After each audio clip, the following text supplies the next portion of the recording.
Энэ хооронд Рэй хүн бүх хоёроос хүүхэд төрсөн гэдг нь утгагүй домог байна гэж тунгаана. Гэри түүхийн төгсгөлийг асуусан ч номон дээр төгсгөл нь байсангүй. Монг тэр мангасыг орхсондоо үгүй бол шорон дор чарахгүй байсан гэж таамаглав. Шаргалаас хүү хар дарсан зүуднийхээ үнцийг олж мангас сүр төлөө үлдээсэн байх тул энэ дүү хүний холтой гэж бодно. Нөгөө талаар Рэй шорон сансан дуу хоолойныхоо тухай ярилцуулж мангас үнэхээр гэрийн хар дарсан зүудний шалпаа мөн эсхийг гайхна. Яг тэр мөчид Сэркэ өрөөнд орж ирээд тэднийг энд үлдэж ирэх хэдэн өдөр амар хайр тушаав. Дөнгөж сая зэмлэрж ясан гэж батсан Рэй түүнийг дуутахад багш нь тэднийг өөрт нь санаа зовж гин гэж бодов. Тиймээс тэр зүгээрээ хідэн хаврагаш хогорсон төдий гэж тэднийг тайвшрууллаа. Гэвч Рэй өртөө монарх Монголын базар олдсон эсхийг бас тэдэнд хойв хүртэх үү гэж асуух гэсэн юм. Гэхэд багшийнх нь гордлох тасрав. Үүнийг сонсоод Сэркэ уурж энэ бол өөрийнх нь хүс бөгөөд тэдэнд хойв өгөхийн тал биштэйгүү. Тол юу ч авахгүй гэдгийг тодорхой хэлв. Манай хүн үхийг нь сонсож дуусаад байх үед Сэркэ явхаар зэвэж өглөө илүү нарийн шинжилгээ хийж өхийг тэдэнд санаалав. Санарсан Рэй тэхнийг асуулт асууж тэдний шоронд байгааг яаж мэдсэнийг заллаа. Молли тэднийг холохыг хүссэн ч амжаагүй тул үүнийг зөвхөн тэд мэдж байх ёстой гэри хэлв. Сэркэ тэднийг буцаанууд гэж дуудаад дэндүү олон нууц мэдхийг хүсэж гин гэд түнд нууц төсөд хэрсэн гэдгийг хэлчихв. Үүнийг сонсонгуудаа манай хүү тэднийг энэ бүх хугацаанд аживч байсныг харав. Энэ хооронд Монг тус академийн зарим хүмүүс оюутнууд болон жирийн хүмүүсийн дунд ногдож тэднийг аюулаас хамгаалдаг гэсэн цоо ярианы талаар ярив. Гэри тэдгээр хүмүүс нууц тодруулдаг юм байна гэж дүгнэхэд багш нь хэн байсныг хишгүүгээд өөртөө санаа зовох ёстой зүйлдээ анхаар гэв. Түүнийг ясны дараа хэрэг явдал өрнөх тусан академи анхаарагдсан шигээ. Тийм чингийн газар биш гэдгийг ухаан бодож тавтана. Орондоо орсон хойно манай хүү өөртөөхөө чадварынхаа тухай бодно. Энэ нь байны манаг шингээж ижил төрлийн шившрийг хүчрхэгжүүлдэг байна. Энэ чадварыг өөрт нь хэрэггүй гэж бодсон Рэй унтж байгаагаар харин түүний нуур чаныг нууцлахыг гүйснийг санаж Сэркэж бас мэдээгүй байх гэж таамаглана. Тэрээр гарыг дахиж хар дарж зүвжлэхээ байсныг анзаарч үүнд нөгөө аратан үнэхээр нөлөөсөн эсрэг дээр хэлсэн. Дараагийн хэсэгт тулааны урлагийн зүв гарна. Рэй амандаа сэлэмзон толдож түүний давталгооны хэм маягийг авч чуган сайшааж байлаа. Манай хүн баг зүр эргэлзэж сэлэм нь илүү хамгаалж болоод байгааг мөн зөвхөн өдрөөр давталх нь хангалттай хүчтэй биш байна гэв. Ван үнийг зөвшөөрч утгатайг нь хэлээд Рэй төхөх зүйж байгаагаа баяртайгаар доошхоно. Өвөө шүүгээ явахж ихчихэд Рэй юм газар юу байж болохыг гайхан сонирхно. Эцэст нь тэр зүйлийг олох бөгөөд энэ нь Лукас мөлийн хоёрт Бэжи байв. Нэр нь манай хүний гайхшруулсан ч өмсөж үзээд логийн хүнд Бэжиний хүчийг биширнэ. Харин ахлагч Бэжиг өмсгчийн гарны хэмжээгээр өөрчлөгддөг болохыг хэлэхэд илүү гайхалтай байв. Бэжигийн гарны хэмжээгээр жижигрэхэд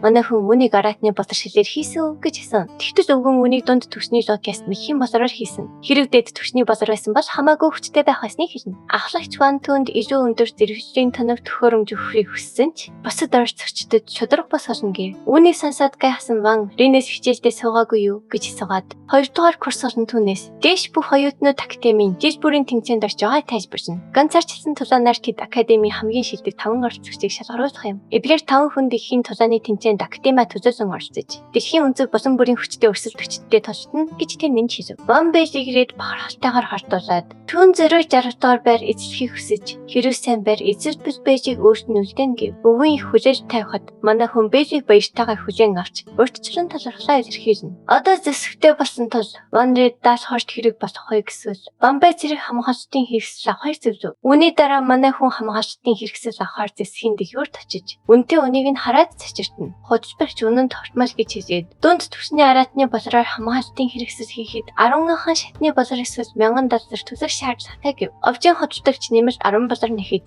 эдгээр болорыг хаанаас авсныг сонирхгүй тул үүнийг амт авах мөнгө гэж үзхийг хэлнэ. Рэй өөрөөсөн ч хэрэг түнд болороо өгчхөл академи түүнийг болоор нуусан гэх баримтыг олж чадахгүй гэж тооцоолно. Хэрэг академи түүнийг ажиглаж байвал тэр дахиж ганцаараа ан хийж чадахгүй болно гэж бодно. Манай хүн зөвшөөрч болортой өтийг шийдэхэд худалдагчийн нэмсэлэн ажлын дээд зэргийг байх болно гэж амлаад өтийг шүрч авна. Энэ хооронд Рэй худалдагч руу уцаарсан харж хүмүүс ямар ч ажил хийсэн үнэхээр овчин байдсан байна гэж бодно. Тэр мөчид Сильвиа түнд ойртон ирж Рэй хараад баярлах бөгөөд Рэй түүнээс бас хэрэгсэл авах гэж байгаа эсхийг асуув. Сильвиа өнөөдөр хичээлгүй гэдгийг зөвшөөрөхөд манай хүн түнд ойртож лоевчийн худалдагч болон түүнээс хэрхэн илүү болор авсан тухай ноцлон ярина. Үүнийг сонсоод Сильвиа уурсан эзэн зүгүүж очиод захиал өгөхөөр ирлээ гэж хэлв. Худалдагч мөнгөлөг өстэй охиныг таньж харт гэр бүлийн залуу хатагтай хүртэн авна. Сильвиа найзынхаа өмнөөс хамгаалалтын хэрэгслийн үнийг асуув. Худалдагч түүнийг залуу хатагтай гэж дуудахыг манай хүн анзаарч Сильвиг алдартай гэр бүлээс гартай эсхийг гайхна. Хэсэг хугацааны дараа охин эзний асан нэмэлт болруудыг түнд өгч Рэй түнд талархав. Гэвч тэрээр ажилхан хүмүүс атлаа яагаад өөрөөр харьцаж байгааг үл тоомсорж чадахгүй байв. Тэгээд тэр Хүлэг баатрын хүүхдүүд Хүлэг баатар тариачин хүний хүүхдүүд тариачин болдог гэж хэлсэн зөвшөөрч залуу Себастьян дэлбэртийг санана. Рэй түүний хэлсэн үг магадгүй энэ дэлхийн үнэн байх гэж дүгнэн. Бодлоосоо салж Рэй түүний ажиг хариулахаар болбор дунд түвшний базар харахад ирэхэд Сижвэ татгалзаж энэ нь 10,000 шатны базараас хамаагүй үнэтэй гэв. Манай хүн түнд дунд түвшний базарыг хүчээр өгөөд одоо зэсэг хамгаалалтын хоёртой басан тул энэ нь түнд нэг их хэрэггүй гэж итгүүлнэ. Түүнийг баяртай гэд дас хад Сижвэ ичиж Рэй нүгсэн базарыг нанд хинэн барина. Үүний дараа Рэй нөгөө хот бичээс таныг төхөөрөмж хөдөлж хасаар байх бөгөөд хөдөлгөгч түүнийг харт гэр бүлийн залуу хатагтай найз гэдгийг мэдээгүй тулуушилдгүй. Нөгөө тэгүр манай хүү чи бисар хортон нэрч гарсанд баяртай байх бөгөөд өгнө өгсөн байлий. Хоёр дуулахтай болсон тул илүү өндөр зэрэгчдийн мөнгөсүүдийг харин хад авчжээ. Дараагийн хэсэгт хүүхдүүд шаронгоос амьд мултарч чадсныг мэдээд бухимдаж би хавлагч гэв би гарна. Өмнөх залуу түнд отогчид сэргээд энэ тухай мэдгдсэн бөгөөд тэрээр оюутнуудыг аварсан хүн гэдгийг хэлчихэв. Гиппи кийг хэрэг болно гэж бодоогүй тул нөгөө залуу оюутнуудтай хамт 3 хүлэг баатар байгаа бөгөөд Кэт хүүхдэд тулд авцоход хэцүү байх болно. Тэрээр хүлэг баатар дэлбэртийг туршиж үзхийг санал болгосон ч ахлагч Гиппи дэлбэртийг тохиромжтой нэр дэвшигч тул ярих хэрэггүй гэж хэлв. Ахлагч цааш нь дэлбэртийг хүлэг баатар тул үнэнч байдлыг нь шалгах хэрэгтэй гэж хэлээд залуу түүнийг тавьж явал хоёр тушаан. Тэгээд тэр өөр хүнийг санал болгож хэрв амжилтанд хүрвэл цэвэр гэлдээ түнд шинэ албан тушаал өгнө гэж хэлхийг залууд даасгав. Дараагийн хэсэгт уусын ойн ангийн талтаа гарах бөгөөд хүн бүр уран зоригтой байж Гарри таныг төхөөрөмж авахын тулд илүү их мөнгө олох хэрэгтэй санал болгоно. Энэ хооронд Монкрэ талархаж янч мөн ажилууны хийж түнд илүү сайн зүйлээр хариу барихаа хэлв. Гэвч манай хүү гайхаж тэднийг өөртөө яриад байгаа эсхийг асуув. Тэгтэл дэн түүнийг араас нь тэрвэрч Рэй маш ичимхий гэдгийг мэдвч үнэхээр талархаж байгаагаа хэлнэ. Тэр мөчид Рэйсийг байгаас үүнд түүний орцоод байгаа эсхийг асуув. Мартач шууд илүү цөм байхаа болж тэднийг ганцаарнгүй нүдэн. Тэгшэд Сижвэрийн өөрт нь өгсөн Волибер дунд төсний баларыг алтаар сольж түүний нэрээр багийн хандаа өгсөн гэдгээ тайлбарсан. Тэрээр аж хэдийн сайн бамбайтай тул энэ нь хэрэггүй байсныг хэлж түүнтэй зөвлөлдөггүй дээ уушдаггүй. Сижвэ түүнийг гинт өөрчлөлөө гэж бодоход Рэй баяртайгаар мөрийг нь алхадаж түүнийг сайн өдөртөгч болж чадна гэж цаашаагаад ягаад гинт ноцтой орчихоо гэж сан. Энэхүү гинтийн үйлдэл нь түүнийг сандаргаж нүүр нь улаан нэрийг төлхөж архина. Гайхалтай Монк, Дин, Марта нар тэдний нөөцөөр ажиж.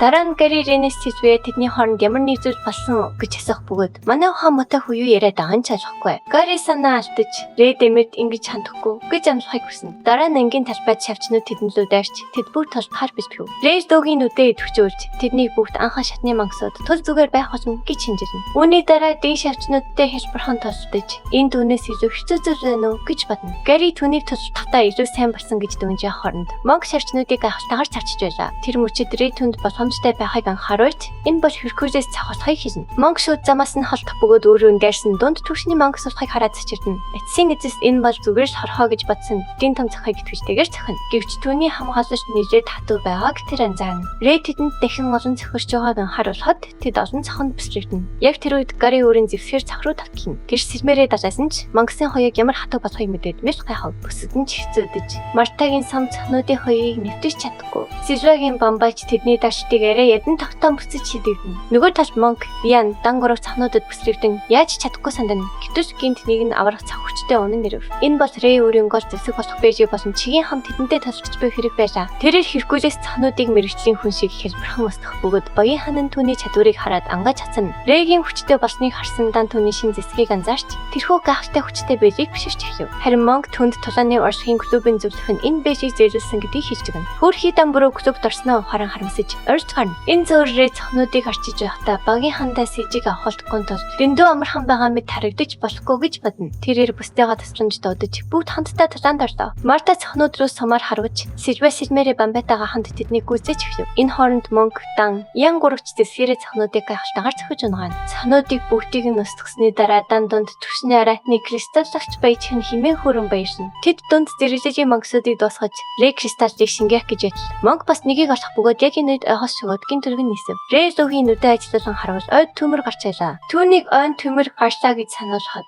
Марта модны мөчөв дээр өсрөн гарч галын дүл харагдаж байгааг Батлан Рэйгийн зөв хэлсний дуулгав. Харин Гэри чихээ газарт наан нөрөвчөг чимээг сонсоод Монксод ойгоос тогтож байна гэж таамаглана. Данч мөн Акиюга хүлээсэн бэ. Тэднийг дагаад зогтыг химээ нүхнэ. Гэвч Рэй тэд хэдийн айцаар хүрээлэгдсэн тол амжихгүй гэж дүүнэв. Сандарсан Марта Сижвагаас авах кристаллаар төхөө өхийг хүссэн ч Сижвэ өмнө нь оролдож үзсэн ч кристалл ажиллахгүй байгааг хэлв. Дан үнд итгэж чадахгүй байх үед Рэй хэнийг тэднлөө төхөж байгааг олж харав. Тэрээр хинбэ гэж ашигтал. Азуурчин шиг харагдах багтаа 3 хүн гарч ирлээ. Монк тэднийг аврахаар ирлээ гэж найцсан ч Рэй эдгээр хүмүүс тийм зориггүй болохыг шууд хэлв. Гэри тэдэн зүү хашгирч төмрийг танаар тавьсан гэж асуув. Яг тэр мөчид багтаа хүмүүсийн нэг нь нөгөө хоёртой хүүхдүүд рүү давтлах төхөөгүй. Тэр хоёр нь Монк гэрээ рүү давтлах үед Рэй рүү улаан хоёртой нэг нь дайрсаа. Гэвч Рэй Бэйжийнхээ тусламжтайгаар давталгааг болтож амсан бөгөөд эд ямар ч түн вэ? Яагаад бидний зүү дайраад байна вэ гэж гайхна. Рэй багтай залуугийн сэлмийг анзаарч хараад энэ нь жирийн нэгэн зэсэг биш болохыг мэднэ. Нөгөө талд дан азуурчтай зохиосон Монкийг түшин үлдэж Ян Рэй болон бусадтай тусгааргүй. Гэвч эргэн тойрныг бүрхсэн галт түүнийг зогсоож Ян гэрээ Рэй хоёрыг чангаар дуудаг. Рэй эргэн тойрноо хараад багтай хүмүүс тэднийг зөрүүд тусгаарсныг мэдээд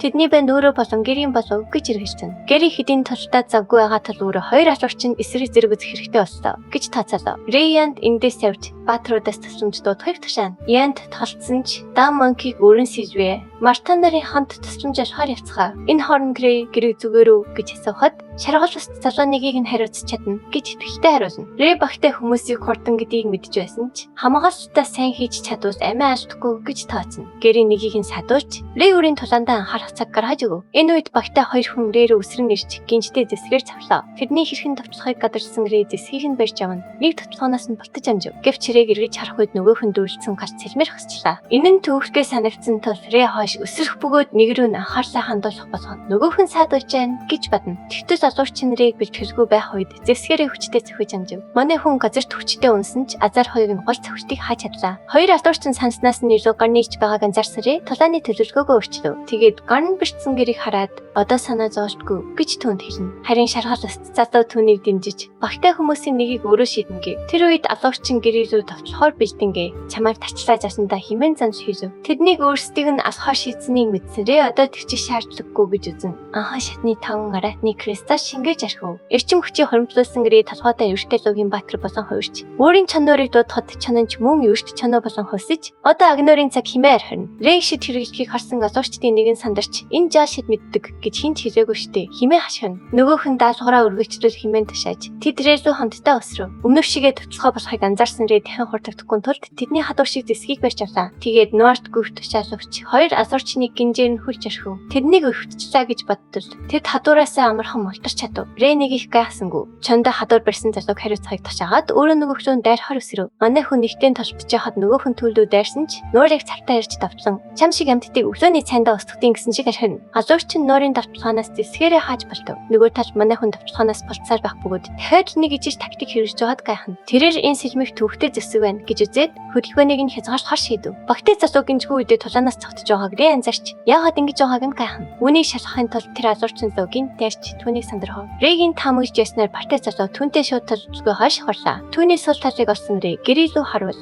Гэри нөгөө багтай залууг нэжиж сандрахж байв. Гэри бид бас авааны сорогчд хэмээн тунхаглаад азуурчны сэлмээрээ дурж яагаад бидний лөө дайсныг нь асан. Шаргаалс залуу түүнийг сэлмээрээ дарж явах үед Рэй түүнд хандан нөөх нь гашаарч авах гэж байгааг сануулсан болгоомжлолно. Гэвч тэрхүү товтлогоо Гэри дүрэгцэн азуурчныг онож тэрээр галт шатан тасламж эрен хашгирв. Энэ дүр зургийг хараад цочирдсан Гэри тэд өөрийн холбоотнооч алхаас бүцэхгүй байна гэж бодон Рэй төсөлхөр алхав. Гэвч энэ үед Гэри өвдөлтөд чичрэн газар тунна. Рэй түүнийг амарч бай гэж хэлээд эдгээр навсуудыг хас татна гэдгийг амлалаа. Рэй сэлмээ амандаа зун чам шиг ногш энэ хорвоод амьд явах хэрэггүй гэж хэлв. Нөхдийнхөө амигч хайшлахгүй хайж байгааг чинь хизээч уурсахгүй гэж уурсан. Тэр дараа багтай залуу руу хүчтэй цэвхэж хийсэн ч нөгөөх нь амьд үлдэж чадав. Түүнийг бултахыг харсан Рэй тэд тусгай зэсэг хэрэгслэр тонолгдсон маш сайн бэлтгэжтэй иржээ гэж дүгнэн. Өөрийнх нь Бээжинд суурж өгч хэлсэн тул тэрээр ямар нэгэн боломж хайх хэрэгтэй гэж бодно. Хэрв ингэж үргэлжлэж бич түүний зэсэг удаан тэсэхгүй шинжтэй байлаа. Цаг хожихын тулд Рэй өөрийн чон норыг дуудахад чон нь шууд багтай залуу руу дайрлаа. Азуурчин норыг хүчтэй байх гэж байсан ч түүнийг дунд түшнийх болохыг мэднэ. Тэгээд энэ чон эзнээсээ өмнө өөхөх болно гэж тохирхов. Чон түүнийг төрөвдүүлэхийн тулд тарьж хурдан гүйхэд багтай залуу гинжээ атхан намайг бас хэрэггүй гэж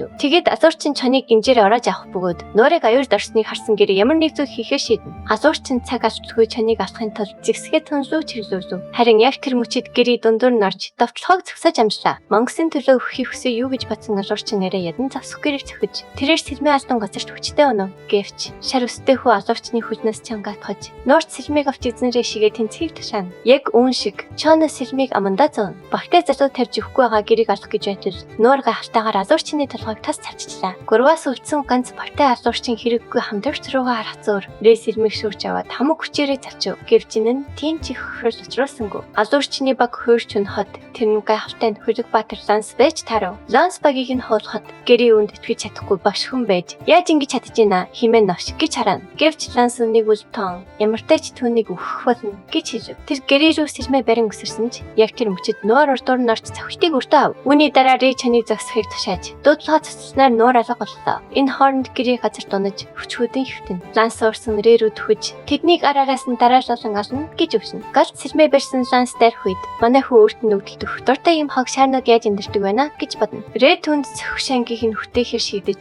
хоёрт бэжигээрээ сэрмийг нь бариад авлаа. Сэрмийг барих гэж хамаг ирчмээ барж байна гэж бодсон Ланс хорон муухай нэм фэрэж Рэй шатаж өгөх чинь харъя гэв. Гэвч манай хүн чи өөрөө шүү гэхэд Ланс хэр удаан тэсхий чинь харъя гин. Гэвч Хүзэг Баатар маань Рэй сэрмнээс нь гашин режиментийг шингээж байгааг мэдээгүй бөгөөд гашин дэс сэлэрч байгааг хараад сайн нэг гадарсан. Бүхэндсэн Ланс түүнийг наалтсан хоггүй. Химэн гэцлөө нүшивж өөх гэж ашигна. Ингээд манай хүн сэрмийг тавьж хоёулаа хүчтэй шидэгэн эсрэг зүрөө унлаа. Хавирга хохолсон Рэй одоо шингээсэн гашин режиментийг ашиглах цаг нь болсон. Учир нь одоо түнд байгаа ганц шид нь энэ гэж үзв. Тэрээр гашин режимент дээр чи ирчмийг нэвхин. Өөрмөц зэсэн болохоор бүх ирчмээ зөвлөхөөр төлөвлөнө. Чи ирчмээр гал үсгэж Рэй Хүзэг Баатар босон хөрч байгааг тэр харав. Энэ дөр төрх түүнийг хэлгүй болгож Ланс түүнийг үнэхээр ч төр байж эртхэн асгаж гэж дүүнэв. Рэй хүмүүс үнэхээр өрөөдөлтэй юм гэж харахцаар Ланс түнлөө сэрмээ барин дайрлаа. Гэвч манай хүү бэртэлтэй гараараа ганцхан хоромт түүнийг цавчив. Сэлэн байсан гарын тасран эсэхэд Хүзэг Баатар галт сэлмэн яагаад орт хариу үйлдэд үзүүлсэнгүүд цочиртон хуцан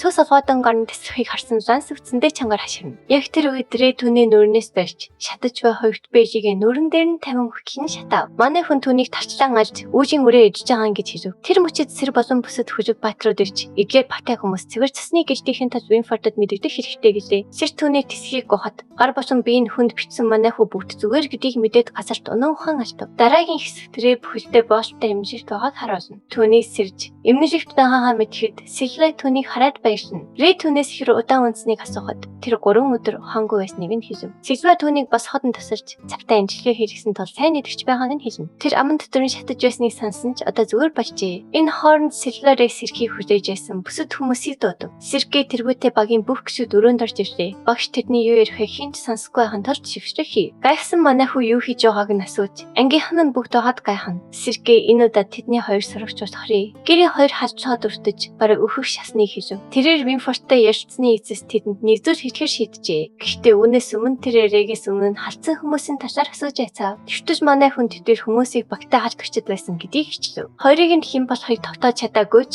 нэг нь ахлах Хүзэг Баатар Ланс байсан гэлээ. Бүх сурагчид үүнийг сонсоод цачирдаж Кайлансыг муу зүйл сэтэж байсныг мэдчихсэн бололтой. Мөн Сэлвэ тэднийг харахгүй гэдгийхэн үг гэж асууна. Гэрч сэргээ үүсгэж хэрэг тэд байсан бол хамаагүй амар байх хасан гэлээ. Тэгээд энэ удаа тэдэн рүү халдсан хүмүүс бол цэвэр гэлт гэдгийг хэлв. Түүний бие өвчин амсар дээр байхдаа ч маш хортон нэвч чаддаг байжээ. Рэй үүнийг хамгийн их нөөхөй хичээж явахаар багшин гадарч түүнийг манай ашигч сурсан байх гэж таамаглана. Багшийг нь сэжиглэнгүй харах хооронд манай хүү сандарч үүнийг хэрхэн тайлбарлахаа тунган бодно. Тэр өмнөх амьдралдаа луу байснаа мөн лугийн шин чанар нь үрдсэн учраас багтаа хар өстэй байснаа үнээр нь хийж хөө гэж бодно. Энэ хооронд манай хүү нөгөө хачин лугийн системийн талаарх бодож тухурдаж орхино. Цэвэр цусны гэж түүний шид ашиглаж чаддаг гэж итгэж байгааг багш нь тодорхой хэлээд Рэн тэдний холбоо өсөлтөд тус болгоомжтой байхыг харуулна. Дурсан жаасаа сэргсэн тэрээр Ланс ямар хэцүү өрсөлдөгч байсныг эргэцүүлнэ. Энэ удаад тэд илүү хүчтэй хүн эсгийн гэж таамаглана. Дараагийн хэсэгт даалгавраа бүтлгүй төсөндөө ууран дүрлжиж буй ахлагч гэв би гарна. Лансыг им хэрэгцээгүй амтан байна гэж санаагүй ахлагч урам нь хогорч